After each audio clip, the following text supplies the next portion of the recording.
Gila sih, dunia sampai heboh gara-gara Indonesia buka pasar gratis pertama di Gaza. Di tengah reruntuhan dan kelaparan, bendera merah putih malah berkibar di antara tenda-tenda pengungsian. Ribuan warga Gaza antre bukan buat cari uang, tapi buat ambil bahan makanan dan kebutuhan pokok. Semuanya gratis, hasil gotong royong rakyat Indonesia. Dari situlah nama Indonesia mulai dielu-elukan di tanah yang penuh luka itu. Pasar gratis ini bukan proyek kecil, bro. Ini hasil dari kerja bareng Basnas, Lembaga Kemanusiaan Indonesia, dan jaringan relawan internasional yang udah lama bantu di Gaza. Ide dasarnya sederhana tapi berdampak besar. Bikin titik ekonomi kemanusiaan yang bisa hidup mandiri, bukan cuma bagi-bagi bantuan sesaat. Lokasinya dibangun di Rafah, dekat perbatasan Mesir, biar akses barang lebih aman dan stabil.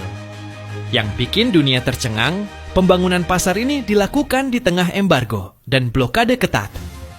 Padahal banyak negara gede aja kesulitan masukin bantuan. Tapi Indonesia bisa, karena koordinasinya rapi banget. Mulai dari logistik, jalur diplomasi, sampai sistem keamanan relawan, semua disusun dengan presisi. Basnas bahkan nyebutin ada lebih dari 35.000 paket bantuan yang sukses disalurkan lewat jalur itu. Respons dunia langsung meledak. Media internasional kayak Al Jazeera dan The Guardian nyebut langkah Indonesia ini terobosan kemanusiaan paling berani dari Asia Tenggara.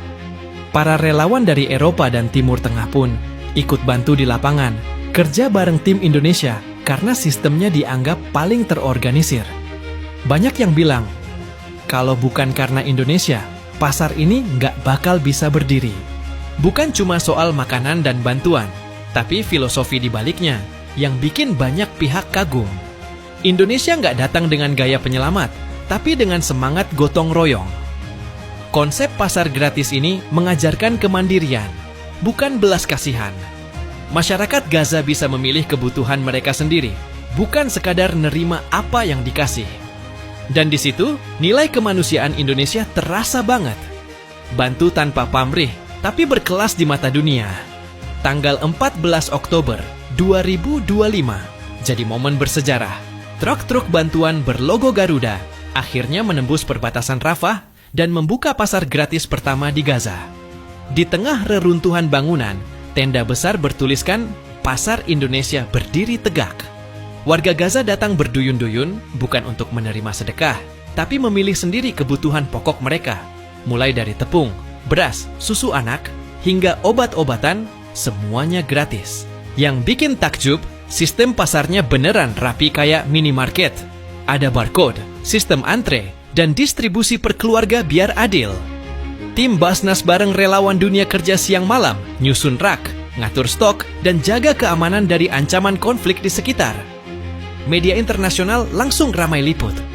Reuters bahkan menyebut, pasar gratis ini jadi simbol baru solidaritas Asia untuk Palestina. Di hari pembukaan, relawan dari lebih 20 negara ikut bantu.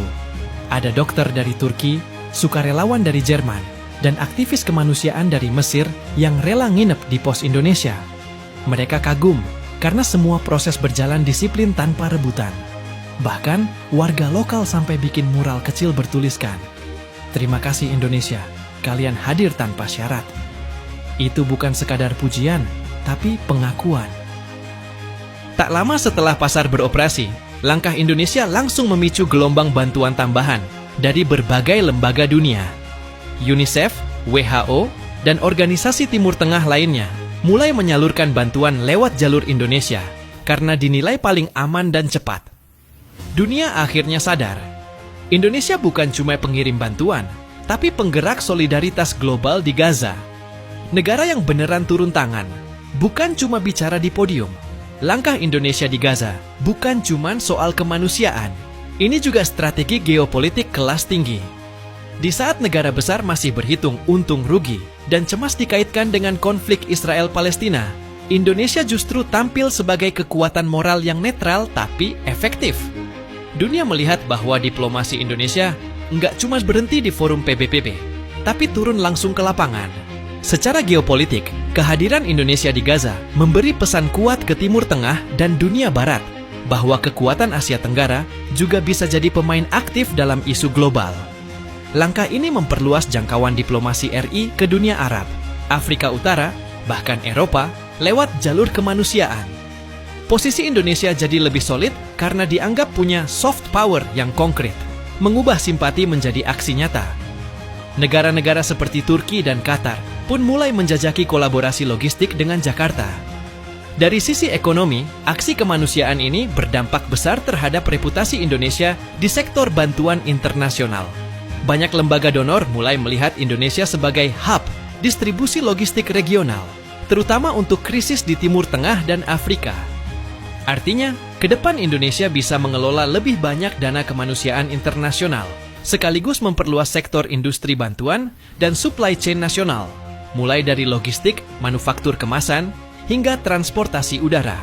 Bagi Indonesia sendiri, kepercayaan internasional ini membuka peluang besar di ranah politik luar negeri dan ekonomi kemanusiaan. Banyak organisasi dunia kini menyalurkan dana bantuan lewat lembaga-lembaga Indonesia karena dinilai transparan dan efektif. Ini berdampak langsung pada sektor logistik nasional, industri pengemasan, serta transportasi udara yang semakin dilibatkan dalam distribusi global. Kedepan, posisi Indonesia di panggung kemanusiaan global bakal makin strategis. Dengan pengalaman lapangan di Gaza, Indonesia berpotensi jadi hub distribusi bantuan internasional untuk kawasan Timur Tengah. Banyak lembaga global seperti WHO dan UNHCR mulai menjajaki kerja sama jangka panjang dengan lembaga kemanusiaan Indonesia. Kalau langkah ini konsisten, Indonesia bisa jadi negara Asia Tenggara pertama yang punya peran permanen dalam sistem kemanusiaan global. Dari sisi ekonomi, keberhasilan operasi bantuan di Gaza juga membuka peluang baru bagi sektor logistik dan filantropi nasional.